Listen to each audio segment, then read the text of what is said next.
우리의 하나님은 믿으시고 그가 하신 말씀이나 약속은 반드시 이루시는 신실하신 하나님이십니다. 그래서 디모데후서 2장 13절에 우리는 미쁨이 없을지라도 주는 항상 미쁘시니 자기를 부인하실 수 없으신다. 여러분, 하나님이 미쁘시다는 그 말은 하나님은 믿을만 하시고 신실하심으로 그의 약속들을 반드시 이행하시고 성취하신다는 것입니다. 사람은 믿을 수가 없죠. 그런데 언제 어느 때에 하나님께서 그 약속을 이루시는가, 그 때와 그 시는 우리는 알 수가 없으나 그러나 한 가지 분명한 것은 하나님께서 작정하신 때에 이루어지고 또 그 이루시는 방법도 사람의 생각이나 인간의 방법이 아니라 하나님의 정하신 뜻과 그 방법대로 하나님께서 이루신다는 것입니다. 굉장히 중요한 거예요. 그래서 하박국 선지자의 고백이 무엇입니까? 하박국서 2장 3절에 이 묵시는 말씀이죠. 정한 때가 있나니 결코 거짓되지 아니하리라. 비록 더딜지라 또 기다리라. 지체되지 않고 반드시 응하리라. 믿으십니까? 하나님의 약속은 반드시 이루어진다. 그럼 신앙은 기다림입니다. 하나님의 모든 약속이 하나님이 정한 때에 반드시 이루어짐을 믿고 그 때를 묵묵히 참고 인내하며 기다리는 것입니다. 그래서 그 때를 기다리지 못하고 조급해하거나 불안해하거나 낭망하거나 포기해서는 안 되고, 그리고 인간의 방법으로 그것을 이루려고 해서도 안 된다는 것입니다. 그래서 여러분, 아무리 좋은 일이고 큰 업적을 이루었다 할지라도 그 과정이나 방법이 선하지 못하고 옳지 못하면 그것은 진정한 축복이 아니에요.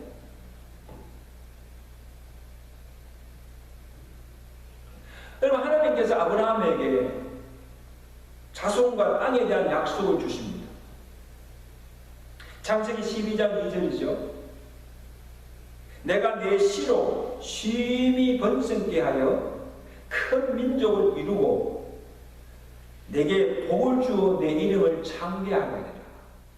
너로 말미암아 천하 만민이 복을 얻게 하실 것이라.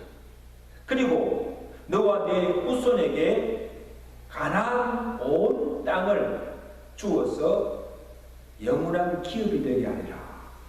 놀라운 축복이죠. 언약적 축복입니다. 그래서 이것을 한두 번 말씀하신 것이 아니고, 여러분 창세기 보시면 여러 차례 약속하시고 말씀하였으나 이 아브라함이 잘 믿지 못하니까 이제는 하나님께서 어떻게 하십니까? 둘로 쪼개진 짐승 사이를 지나가신 그 언약식을 통해서 다시 한번 확정해 주십니다. 그 창세기 앞장에 15장에 보시면 이 언약을 체결하는 장면이 나오는데, 여호와께서 암소와 순양과 숫양과 암염소들을 제물로 가져오게 하시고 그 제물들을 둘로 쪼갭니다. 둘로 쪼개고 서로 마주 대하게 놓고 하시고 그 사이를 하나님이 지나가십니다. 왜 이것을 행하십니까? 이 언약식의 의미는 무엇인가 하면, 만일에 이 언약을 지키지 않으면 이 쪼개진 짐승같이 죽임을 당하게 될 것입니다. 생명을 담보하여 언약하십니다.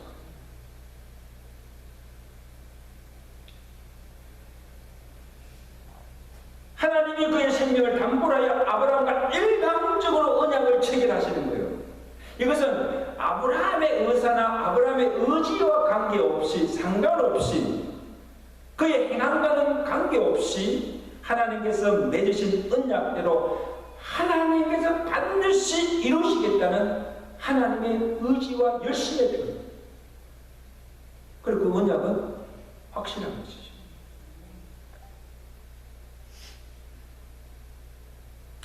자, 근데 보세요. 아브라함이 하나님의 약속을 받고 이제 10년의 세월이 흘러갑니다. 근데도 아무것도 이루어진 것이 없어요. 내가 하늘의 별과 같이 내 잘 번성케 해주시리라.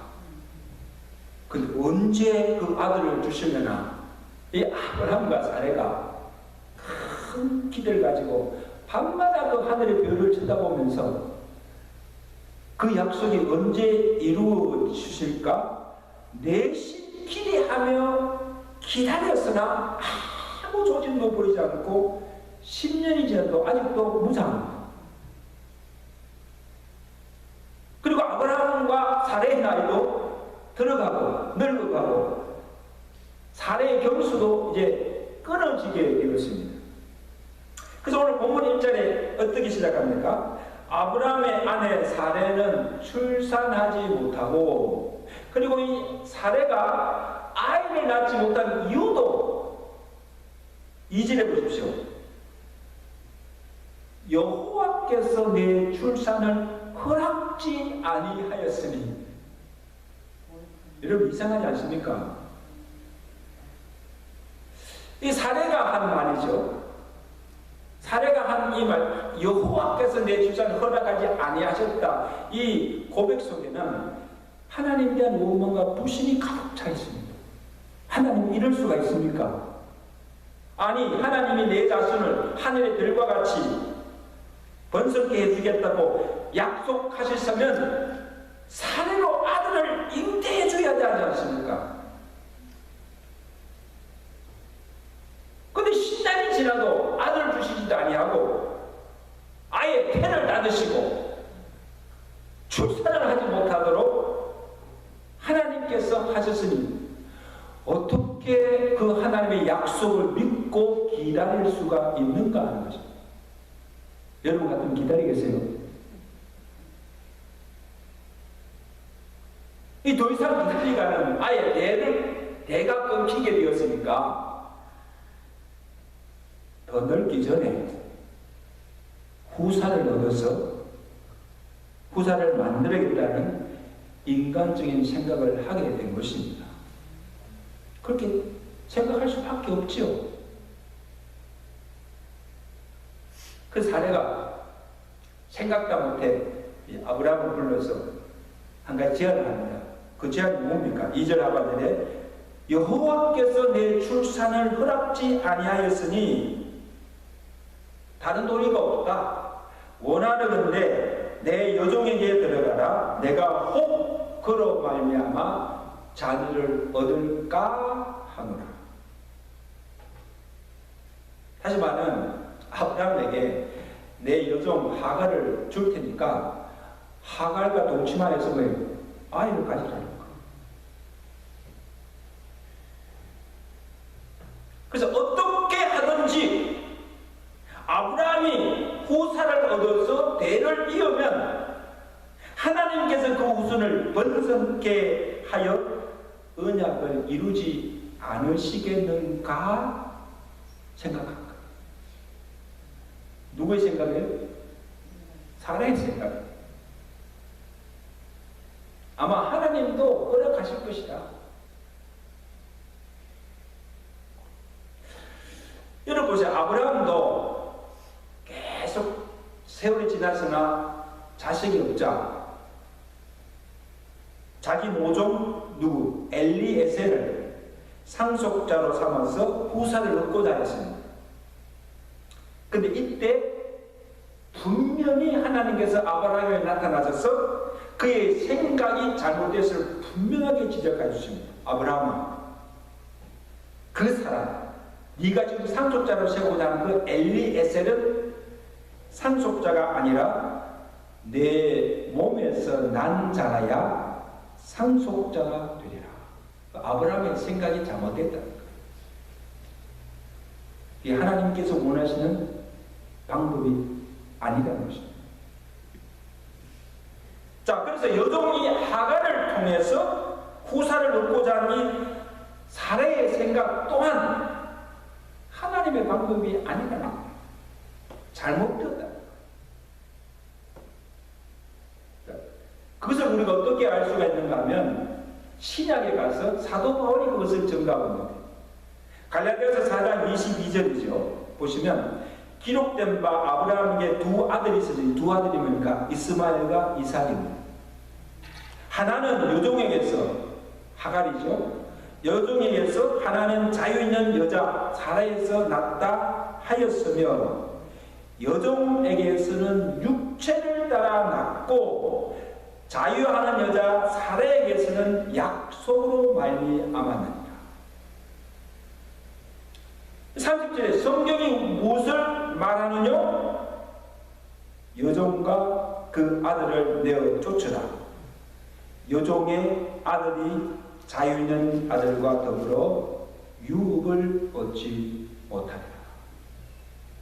자, 여기서 분명하게 하나님께서 말씀하십니다. 아브라함이 여종 하갈을 취하여서 낳은 그 아들은 육체를 따라 난 자이므로 약속의 자녀가 될 수 없고 하나님의 유업을 이어받을 수자도 아니요 아브라함과 맺은 언약의 후손이 아니라는 것입니다. 그래서 여종 하갈을 취하여서 아들 낳아서 대를 잇고자 하는 것 사라의 생각이 잘못되었음을 분명히 성경이 증거하고 있습니다. 근데 여러분, 어떻게 보면 이 사례의 생각이 현실적이고 타당하고 합리적이라고 볼 수 있습니다. 보세요. 하나님이 나로 출산 찾지 못하게 하고 아이 못하게 하셨고 그리고 그 아이를 낳지 못하면 대가 끊기고 그렇게 되면 하나님의 언약도 허사가 되고 마는 것이 아닌가. 그니 내가 아니더라도 이 여종 하갈을 통해서도 후사를 얻으면 되지 않는가 하는 거죠.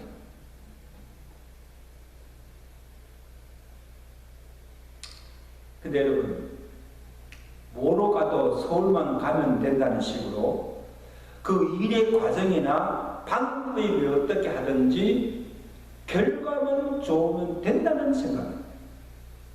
아주 잘못되죠. 뭐로 가도 바로 가야죠. 어떻게 하든지 누구를 통해서든지 아들을 낳아서 후사를 이루면 되지 않는가. 근데 여러분, 이러한 생각은 하나님이 어떤 분이신지 모르는 무지와 불신의 결과입니다. 저는요, 이 레위기를 보면, 자, 고리타분하지만 그 레위기를 보면요, 참이 하나님의 주도 면밀하심을 볼 수가 있습니다. 여러분, 하나님은 대강 그렇게 하시는 분 아니에요. 철저하게, 세밀하게, 주도 면밀하게 모든 것을 이루시는 거죠. 대강이 없어요. 그 이스라엘 백성들에게 성막을 지어서 제사를 드리라고 하십니다. 근데 그냥 그렇게 하지 않으시고 모세에게 이 성막의 모형을 미리 보여주시고 그 성막의 크기와 그 다음에 그 성막을 지을 재료들을 다 알려주시고 그 모양대로 지으라고 하십니다. 얼마나 구체적으로 나올지 몰라요.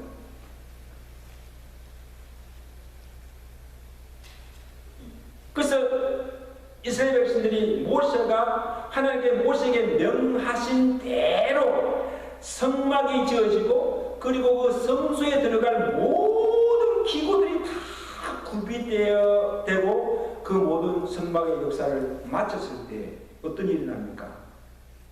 구름이 그 해막에 가득 덮이고 여호와 영광이 성소에 충만하게 임하게 되는 것을 보게 됩니다. 그 모양대로 다 지어졌기 때문에 그곳에 하나님의 영광이 임하게 된 것입니다. 여러분, 우리가 아무 곳에서나 제사만 드리면 되지 꼭 성소에서 드려야 하는가? 성막이 필요한가? 아닙니다. 하나님이 거룩하게 구별되어 정하신 성전에서 하나님을 예배해야 하는 것입니다. 아멘. 아무렇게나 드릴 수가 없죠.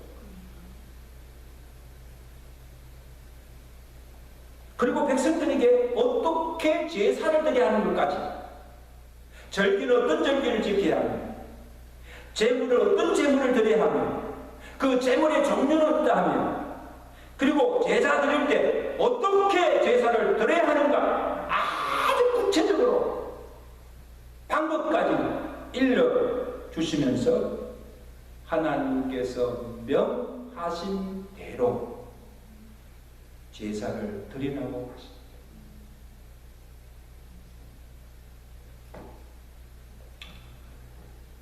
어떤 식으로든지 그냥 징성 잡아서 제사만 드리면 되지 무슨 규례가 필요합니까?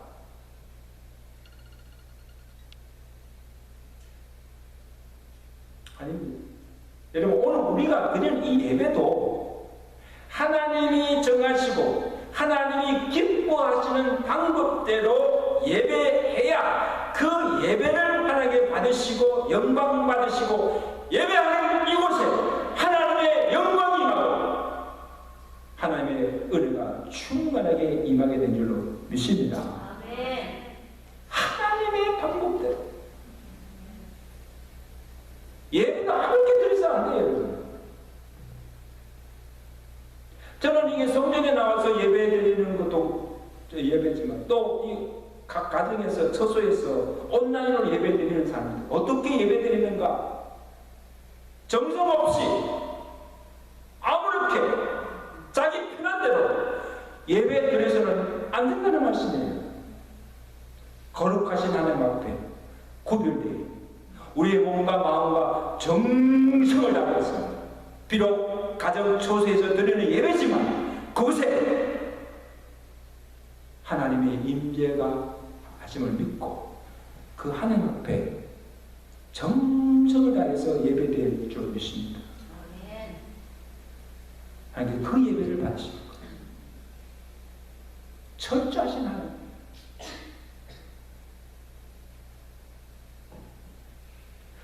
아브라함이 낳은 아들이라도 그것이 하나님의 약속으로 주신 씨가 아니면 언약의 후손이 될 수가 없다는 거예요.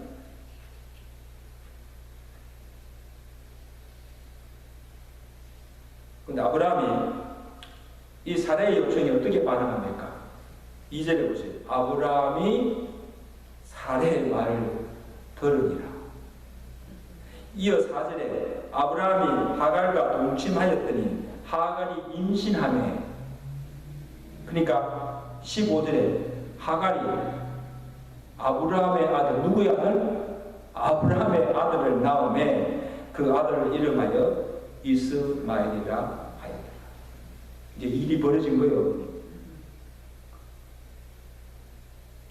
근데 여러분, 저는 그때 참 아브라함이 믿음이 그렇게 없었을까? 보세요. 아무리 사례가 간청을 하더라도 여종 하갈을 줄 테니까 동침해서 아들 낳아라 그렇게 하더라도 한 번쯤은 이것이 과연 하나님께서 기뻐하시는 뜻일까? 옳은 일일까? 하나님의 언약의 당사자로서 믿음의 가정으로서 한번 고민도 해보고 하나님 어떻게 할까요? 정말 이것이 하나님께서 원하시는 방법입니까? 한번 물어보고 기도도 해보고 결정해야 되지 않습니까?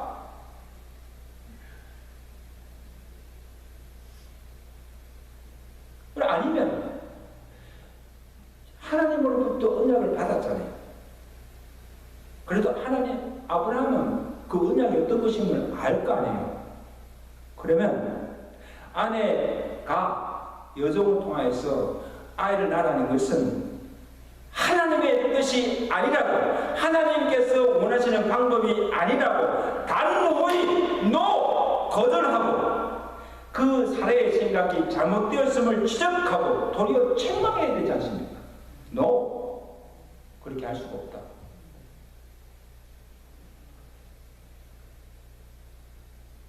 근데 사례가 요청하자마자 한 번도 고민도 해보지 않고 기도도 해보지 않고 적시로 응답하고 그 요정 하가를 취하여서 아이를 임신케 하고 아들을 낳습니다. 그가 누구예요? 이스마엘. 이것을 보면 아브라함 자신도 내가 볼 때는 그 하나님의 때를 기다림에 지쳤고 현실적으로 볼 때도 사례의 생각이 타당하고 합당하다고 아브라함도 생각한 것입니다. 그러니까 그 아내 사례 말을 듣죠. 사례보다 나은 것이 하나도 없어요. 여러분, 아브라함이나 사례나 둘 중에 하나라도 믿음으로 깨어있고 정말 영적 분별력이 있었다면 이런 실수나 우는 범하지 않았을 거예요. 이건 참 중요한 이야기입니다. 저는 사도행전 4장에 아나니아 삽비라 부부를 보면 참 애석해요. 이 둘 다 참 믿음이 돈독하고 자기 밭을 팔아서 재산을 팔아서 교회에 바칠 정도로 교회를 사랑하고 헌신하는 정말 충성스러운 자들이에요. 그렇지 않습니까? 그런데 밭을 팔았어요. 근데 그 판 일부를 감추고 이것이 전부인 것처럼 바쳤다가 사도와 성령을 속인 죄로 한시에 적시로 죽임을 당합니다. 얼마나 끔찍한.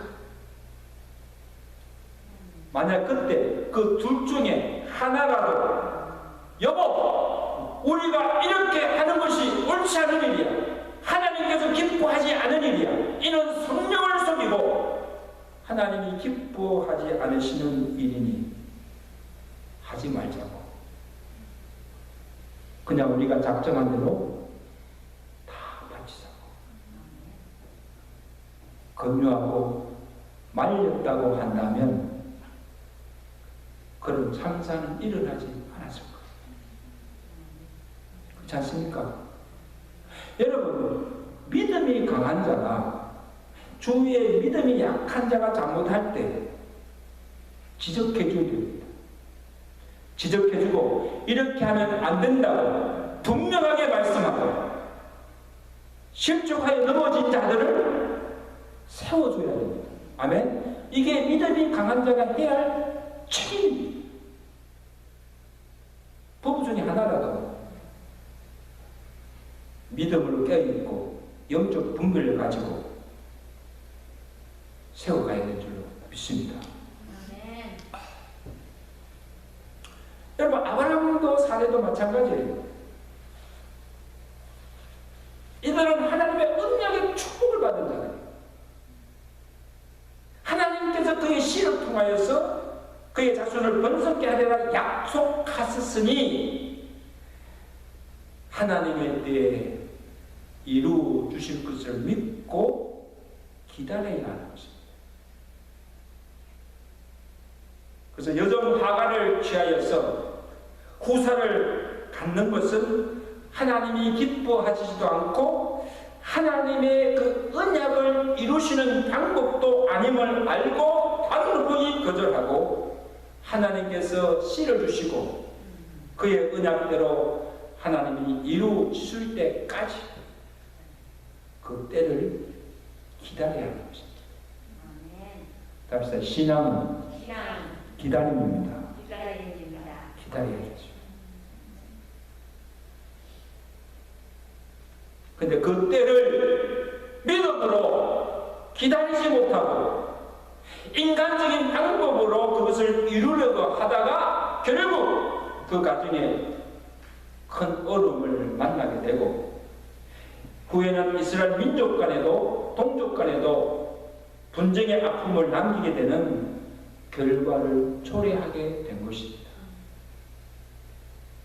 무슨 결과를 가져온 거죠? 오늘 본문 4절에 보세요. 이제 아브라함 가정에 어떤 일이 일어납니까? 아브라함이 하갈과 동침하였더니 하갈이 임신하며 그가 자기의 임신함을 알고 그의 여주인 사레를 왜 멸시하였더라.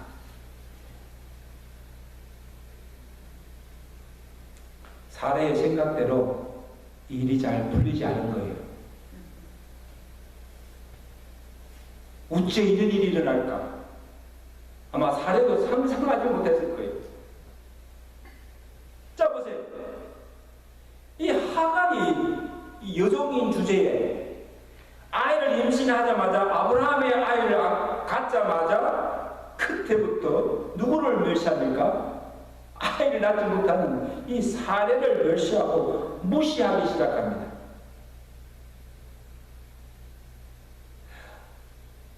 사례의 생각에는 하갈을 통해서 아이만 가지면 후사도 해결되고 모든 게 잘 될 줄 알았는데 아이를 낳지 못하는 것도 지금 서러워 죽겠는데 이제는 자기가 부리는 여종에게 멸시를 당하고 모욕을 당하게 될 줄을 누가 알았겠어요? 누가? 자기 스스로가 화를 불러온 거예요. 뿌린 대로 거두는 거예요. 누가 누구를 탓하며 원망하겠습니까?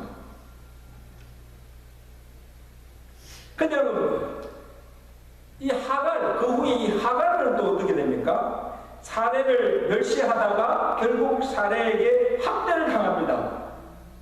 당연하죠. 그리고는 자기 난 이스마엘과 함께 집에서 내어 쫓김을 당하는 신세가 되고 마는 것입니다. 여러분 이것을 보면 아브라함이 하갈을 취하여서 아이를 임신케 하는 그 일로 평온하던 아브라함 가정에 어려움이 닥치고 갈등과 분쟁이 일어나게 되고 결국 그 가정이 풍비박산되는 결과를 가져오는 것을 보게 됩니다.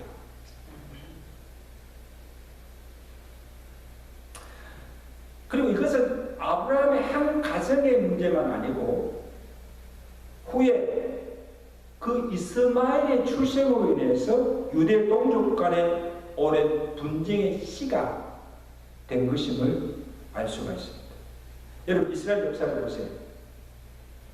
이스마엘의 후손들이 이스라엘 백성들이 광야 생활 중이나 그 다음에 가나안 땅에 들어가서 살 때 그 주변에 있으면서 이스라엘 백성들을 가장 괴롭게 하고 대적한 자들이 이스마엘 후손들.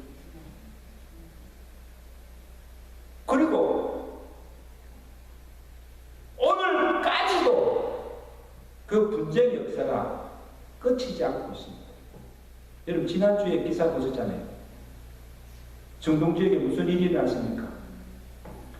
팔레스타인 자치구역인 이 가자 지구에서 이스라엘군과 이 팔레스타인 무장단체 정파인 하마스 간의 그 무력 충돌과 공습으로 인해서 건물들이 파괴되고 이 전력과 상수도 도시 기반 시설이 다 붕괴되었습니다.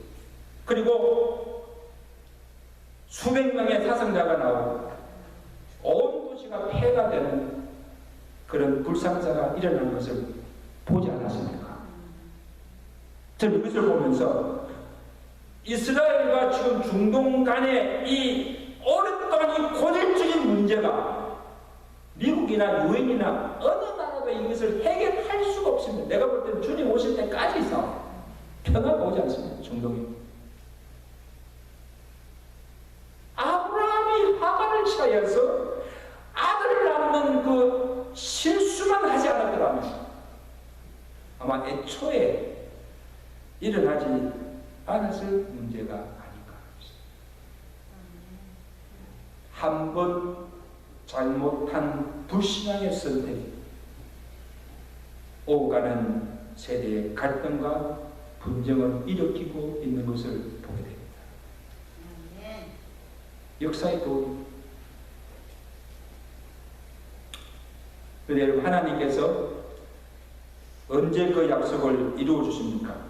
아브라함과 약속한 후 25년이 지난 아브라함의 나이 100세가 된 때에 하나님이 사내에 닫힌 태를 여시고 그로 잉태케 하여 아들을 낳게 하시고 그가 낳은 씨 이삭을 통하여서 그의 자손을 번성케 하시고 그 후손으로 예수 그리스도가 나게 하시고 마침내 온 인류가 아브라함을 통하여서 복을 받게 하시는 그 언약이 이루어지게 되는 것을 보게 하십니다.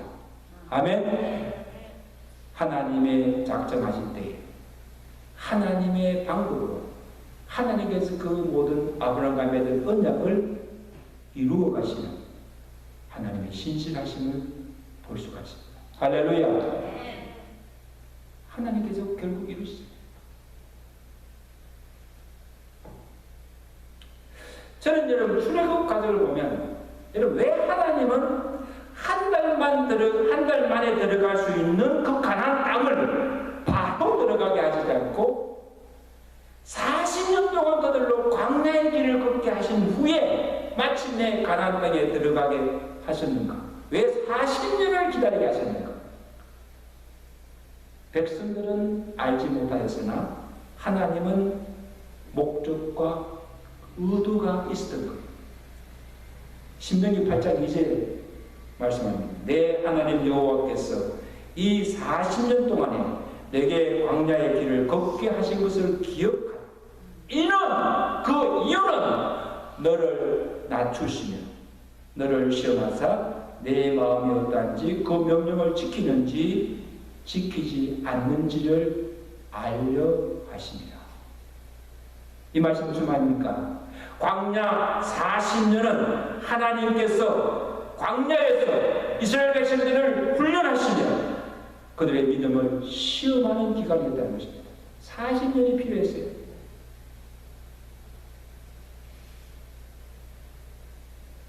여러분, 하나님께서 아브라함에게 내가 내 자손을 하늘의 들과 같이 번성케 해주시라 약속하셨으면 바로 아브라함에게 약속의 씨를 주시지 않고 왜 25년을 기다리게 하십니까?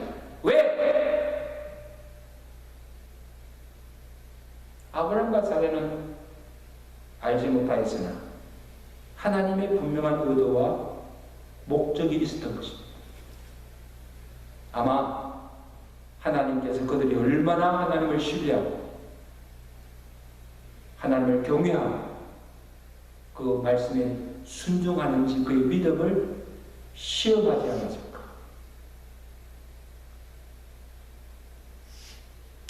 사랑하는 여러분, 이제 말씀하셨습니다. 하나님이 때로는 우리의 기도에 즉각 응답하지 않고 침묵하십니다. 오래 침묵하십니다. 우리가 구하는 것을 왜 하나님은 당장 주시지 않냐고 때로는 10년, 20년, 30년 또는 당대에 아니라 후대에 가서 우리가 구하는 것을 주십니까? 왜 그렇게 하십니까? 왜 우리로 기다리게 하십니까? 예수님이 다시 오신다고 하시면 그냥 우리에게 그날과 그때를 이미 알려주시고 기다리게 하시잖아요. 그냥 무작정 기다리게 하십니까? 우리는 알지 못하나 하나님의 분명한 의도와 목적이 있음을 믿으시길 바랍니다. 우리가 얼마나 하나님을 신뢰하고 우리가 얼마나 그 말씀에 순종하는지 우리의 믿음을 시험하고 계신다는 사실을 여러분 기억하시기 바랍니다. 아멘. 그러므로 하나님의 때를 그래서 반드시 그의 선하신 뜻대로 이루어 주실 것을 믿으시기 바랍니다.